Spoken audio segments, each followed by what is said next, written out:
Dalam Al-Quran Allah subhanahu wa ta'ala berfirman, ya ayyuhar rusulu kulu minat thayyibati wa'malu salihah.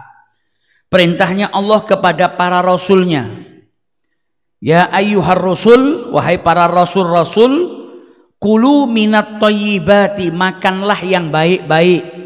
Thayyib berarti halal, makanlah yang halal, yang baik. Wa'malu salihah, dan beramal solehlah. Yang artinya berarti seseorang kalau makanannya baik, maka makanan yang baik itu bisa membantu manusia untuk beramal soleh. Jadi diperintahkan para rasulnya Allah untuk makan dari makanan yang halal dan kemudian beramal dengan amal yang soleh. Dan dikatakan li'annal amala la yanfa'u wa la yurfa'u illa ma'a aklil halal. Karena amal perbuatan manusia itu tidak bermanfaat dan tidak diangkat kepada Allah kecuali dengan makanan yang halal. Fala yakbalullah syai'an minat ta'at, Allah tidak menerima sesuatu daripada ketaatan illa bil akli minat thayyibat, kecuali dengan makanan yang baik, makanan yang halal. Sebagaimana disebutkan dalam hadisnya Rasulullah sallallahu alaihi wasallam, innallaha thayyibun la yakbalu illa thayyiban. Allah itu thayyib. Allah itu terbebas dari segala kekurangan. Allah itu maha sempurna dan tidak menerima segala sesuatu kecuali yang baik-baik. Ucapan yang buruk gak naik ke Allah, gak diterima oleh Allah. Perbuatan yang buruk gak diterima oleh Allah, yang diterima oleh Allah yang baik-baik. Dan Allah memerintahkan orang-orang yang beriman sebagaimana diperintahkan oleh Allah, sebagaimana Allah memerintahkan kepada para rasulnya. Rasulnya tadi diperintahkan untuk makan yang halal, makan yang baik dan beramal soleh. Orang-orang yang beriman diperintahkan oleh Allah, ya ayyuhalladzina amanu kulu min thayyibati ma razaqnakum. Makanlah dari yang baik-baik, yang halal, yang direzekikan oleh Allah subhanahu wa ta'ala kepada kalian. Kemudian dalam hadis ini Nabi Muhammad menjelaskan, tsumma dzakara ar-rajulu yutilus safar.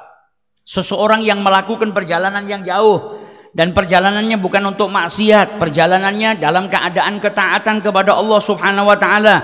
Ash'ath aghbar, perjalanannya jauh sampai pakaian itu bercampur dengan debu kotor, rambutnya tidak disisir. Karena apa? Orang yang sedang melakukan perjalanan jauh. Yamuddu yadaihi ilas sama, dan orang tersebut kemudian menengadahkan tangannya ke atas dan dia merengek kepada Allah, ya Rab, ya Rab. Akan tetapi kata Rasulullah, wa mat'amuhu haram, akan tetapi makanannya haram. Wa masyrabuhu haram, minumannya juga haram. Wa malbasuhu haram, pakaiannya juga haram. Wa ghudhiya bil haram, dan tubuhnya kemasukan makanan-makanan yang haram. Fa anna yustajabu lahu, maka dari mana doanya diijabahi oleh Allah subhanahu wa ta'ala. Dalam hadis ini dijelaskan oleh Al-Habib Abdullah bin Alwi Al-Haddad sebab diijabahinya doa atau kriteria orang-orang yang doanya diijabahi ada pada orang tersebut. Orang yang sedang melakukan perjalanan, musafir itu doanya mustajab. Kemudian orang yang ash'ath akbar, dikatakan oleh Rasul sallallahu alaihi wasallam, lau aksama 'alallahi la abarrah. Ini orang-orang yang kriteria doanya diijabahi oleh Allah. Namun karena yang masuk ke dalam perutnya haram, makanannya haram, minumannya haram, pakaiannya haram, akhirnya menjadikan doa-doanya tidak diijabahi oleh Allah subhanahu wa ta'ala. Bahkan dikatakan oleh beliau, wa idza lam yustajab du'auhu lidzalik fakadzalika salatuhu ay wasairu amalihi. Kalau doanya tidak diijabahi karena perihal ini, maka seluruh amalnya pun tidak diterima oleh Allah subhanahu wa ta'ala. Maka menjaga perut agar tidak kemasukan sesuatu yang haram itu penting. Karena manusia itu dapat kekuatan dari makanan. Ketika dia makan, makanan yang dimakan, minuman yang diminum itu menjadikan kekuatan dalam tubuhnya. Nah, kalau makanan yang dimakan dari makanan yang halal, minuman yang diminum dari minuman yang halal, makanan minumannya jadi kekuatan. Kekuatan itu sumbernya dari mana? Dari makanan yang halal, maka diajak taat mudah. Tapi kalau tumbuhnya atau datangnya dari sesuatu yang diharamkan oleh Allah, diajak taat susah, tapi justru malah diajak maksiat lebih mudah. Maka penting untuk menjaga apa yang masuk ke dalam tubuh kita. Jangan sampai kemasukan yang syubhat, apalagi perkara yang diharamkan oleh Allah Subhanahu wa ta'ala. Diriwayatkan oleh Ibnu Abbas, ketika ayat ini dibacakan di hadapan Rasul sallallahu alaihi wasallam, ya ayuhan nas, kulu mimma fil ardi halalan thayyiban. Makanlah kalian dari apa-apa yang ada di muka bumi ini yang halal, yang baik. Dibacakan ayat ini di hadapan Nabi Muhammad, kemudian salah seorang sahabat Nabi yang bernama Sa'ad bin Abi Waqqas berkata kepada Rasulullah, ya Rasulullah, ud'ullah an yaj'alani mustajabad da'wah.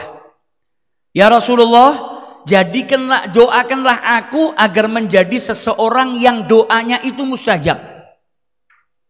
Jadi sahabat Nabi ini minta sama Nabi Muhammad agar didoakan dia menjadi seseorang yang kalau berdoa, doanya diijabahi oleh Allah Subhanahu wa ta'ala. Maka Nabi kemudian bersabda, walladzi nafsu Muhammadin biyadihi, demi jiwa Muhammad yang berada di dalam genggamannya, demi Allah.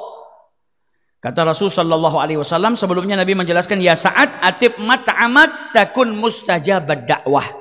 Wahai Sa'ad, perbaikilah makananmu, maksudnya tidak makan kecuali halalan thayyiban, maka engkau akan menjadi seseorang yang doanya mustajab.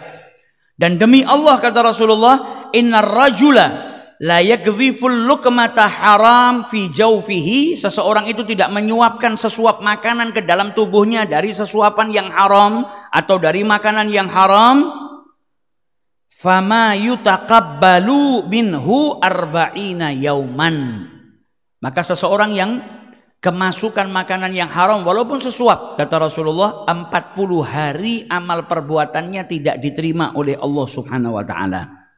Dan beliau kemudian bersabda, wa ayyuma abdin nabata lahmuhu minas suhuti warriba fannaru awla bih.